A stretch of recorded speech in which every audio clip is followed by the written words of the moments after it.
که ستاسو سره خوا کې مور خور والد صاحب مشر رور لور دا ناست وي نو مهرباني وکړئ دا ویډیو انتهایی اهم ده خو دا ویډیو سکپ کړئ بل وخت بیا واورئ. د هغه بچو دپاره یا د هغه ورونو دپاره حاضر شوم د چا چې ماشومان نشته. یو ډېره لویه غلط فهمي، یو ډېر لوی داسې غلطي چې مطلب هغې کې زمونږ بچي یا زمونږ ورونه پراته دي په هغې مو لږ شانتې پویه کوم. داسې کار دی ورونو که نه چې د چا د سپرمو کاونټ کوي که نه سپرم نو دا که ټوټل څونه پکار دي دا ټوټل د WHO مطابق 15 میلیون په یو ML کې پکار دي کم از کم چې د دې نه کم نه. بیا په دې کې اکټیو څونه پکار دي په دې کې اکټیو پکار دي یا موټایل 40% چې دا د دې نه کم نه. که د دې نه کم شي نو دغه ته ویل کېږي اولیګو سپرمیا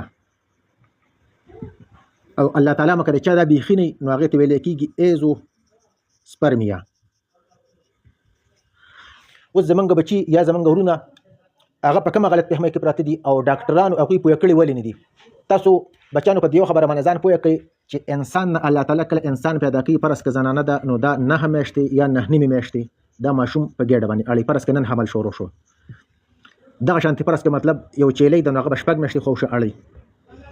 اوس د انسان سره څه کېږي انسان دا ټیسټیز دي که نه په دې کې ستاسو بیمار سیستم له نن علاج شروع کړو او فرض که دا هم تاسو نن علاج شروع کړو او د لومبۍ ګولۍ سره تاسو ټیک شوئ نو که د لومبۍ ګولۍ سره ټیک شوئ او د دې پراډکشن شروع هم شو نو د هغې باوجود به هم تاسو ټیسټ 3 میاشتې پس کوئ. په دې خبره لږ شانتې غور وکړئ زما که هم تاسو نن تاسو صحتمند شئ او ستاسو نن د سپرمو پیداوار شروع شي نو دا سپرم چې کله په دې ځای کې د دې پراډکشن شروع شو مثال د دې د حمل دی نو دا چې کله بار د ځای کې ته د سپرمو ټیسټ کې او دا په دې ځای کې راځي نو دا به تا نه غواړي کم از کم 74 ورځې 74 ورځې.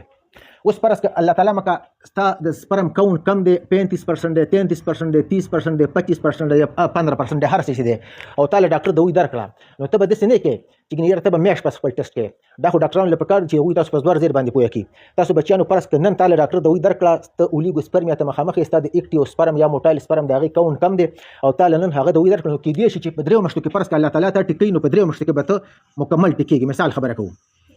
اوس په 3 میاشتو کې فرض که ته ټیک شوي او دې ځای د سپرمو پیداوار شروع کړو نو دا 3 میاشتې به دا بیا نورې اړې د دې سپرمو ستا په سپرم کاونټ چې دی اکټیو یا موټایل چې په دې کې دا کله راځي نو دا به 3 میاشتې په دې فیکټرۍ کې په تیارېدو کې دا 2 نیمې میاشتې کم از کم چې ورکېدو پورې اخلي. نو زموږ بعضې ورونه بعضې بچي هغه په دې غلط فهمۍ کې پراته دي. زه به تاسو سره یو څو ټسټونه شیر هم کومه د نومونو نه بغیر چېرې هغوی هره میاشت یا هره 14 ورځې پس مثال نن یې شروع کړې ده ډاکټر ورله زینک ورکړي دي ویټامین ای ولې ورکړي دي ویټامین B12 ولې ورکړي دي سیلینیم ورله ورکړي دي اومیګا 3 ولې ورکړي هر څه چې ورله ورکړي دي خو هغوی چې نن شروع کړی دی نو هغوی په 15 ورځ باندې ټسټ کړی بیا میاشت پس ټسټ کړی دی نو هغوی به وایي چېرې زموږ خو مطلب د سپرم کاونټ خپل ځای ته لا نه نړه. نو داسې کار دی بچیانو که نه چې فرض که تاسو نن علاج شروع کړو نو ستا علاج ته د اولیګوسپرمیا ښکاري او فرض که تا ته مطلب ډاکټر په دا کې د زنک باندې ور واچولې یا په ویټامین ای باندې ور واچولې په هر څه باندې چې D3 باندې ور واچولې یا په دې ټوټل کمباینډ څیزونو باندې ور واچولې نو ته په 3 میاشتو کې به ایله ستا د سپرم کاونټ چې دا به خپل ځای ته ورسېږي دا څیز به فنکشن خپل شروع کړي 3 میاشتې پس. اوس چې 3 میاشتې پس فرض که دې خپل فنکشن شروع کړو نو 2 نیمې میاشتې به دا بیا نور اخلي چې دا پروډکشن 3 میاشتې کې دا نارمل له لاړ د نارمل نه وروسته به دا بیا 2 نیمې میاشتې پس دا تاله پیداوار درکوي. نو چې کوم بچیان یا کوم ورونه د اولیګوسپرمیا ته مخامخ دي نو هغوی د مهرباني کوي چې تاسو ته یو اولیګوسپرمیا ته مخامخ شي او تاسو نن ټسټ وکړو نو ورپسې ټسټ تاسو کوو نو تاسو به 6 میاشتې پس کوئ. د هغې مسله دا ده چې کېدای شي ستا ټسټ به ستا نارمل چې مطلب ستا ټسټ نارمل پروډکشن شروع کړي نو دا به تا نه 2 نیمې یا 3 میاشتې علاج غواړي یا 2 میاشتې علاج غواړي. د هغې نه ورپخوا 2 نیمې میاشتې به دا بیا نور غواړي. تاسو له ما د حمل مثال درکړو چېرې مطلب څنګه ماشوم په 9 نیمې میاشتې یا 9 میاشتې د مور په ګېډه اړي نو داسې 2 نیمې میاشتې د سپرم په دې ځای کې اړي. دې خو ته ماته مریضان ناست دي دغه نوم نشم یادولی د سپرم په دې ځای کې دغه عمره وخت اړي. نو فرض که مطلب تا نن علاج شروع کړه او ته میاشت خپل ټسټ کې نو ظاهره خبره ته به غلط فهمۍ کې ځې او ته به الله تعالی مکه ناامیدۍ طرف ته ځې. نو هغه ورونه هغه بچي چې کوم د سپرمو اولیګوسپرمیا ته مخامخ دي چا چې د سپرمو کاونټ اکټیو کم دي یا ټوټل کم دي او هغوی علاج شروع کړو نو چې نن هغوی علاج شروع کړو نو 6 میاشتې پس بیا هغوی ځان له ټسټ کوي. هغوی ته بیا پته لګي چې آیا زموږ د بهترۍ طرف ته تللي یو که نه یو تللي. که هغوی میاشت پس ټسټ کوي نو هم نامناسبه ده که هغوی 2 میاشتې پس ټسټ کوي نو هم نامناسبه ده که هغوی 3 میاشتې پس کوي که هغوی 4 میاشتې پس کوي نو هم نامناسبه ده. کم از کم 6 میاشتې پس چې هغوی ټسټ کوي او الله تعالی مکه هغې کې څه بهتري نه ورغلې نو بیا هغوی دا ویلی شي چې یاره زما د سپرمو کاونټ چې کوم دی دا مطلب د بهترۍ طرف ته لا نړه. 2 نمبر سپرم کې چې زموږ سره کم دی که نه دې کې یو لفظ دوی لیکي 4 نه واله 5 پورې دا پس سیلز دا راځي هغوی یو لفظ استعمالي HPF های پاور فیلډ دې ته عموما زمونږ چې کوم مریضان د کوم ما سره رابطه کړل نو هغوی ته ډاکټرانو ورته ویلي چې دا ستا په سپرمو کې پیپ راځي ته د علاج وکړه. دا یو خبره بچیانو یاد ساتئ چې کله تاسو سره د 5 پورې راځي د 5 پورې چې دا راځي نو دا نارمل دي. پایوسپرمیا دپاره کم از کم چې د 5 نه سیوا وي نو دې ته بیا پایوسپرمیا ویلی کېږي. د 5 پورې تاسو دې ته دا نشئ ویلی چې زما په سپرمو کې پیپ راځي.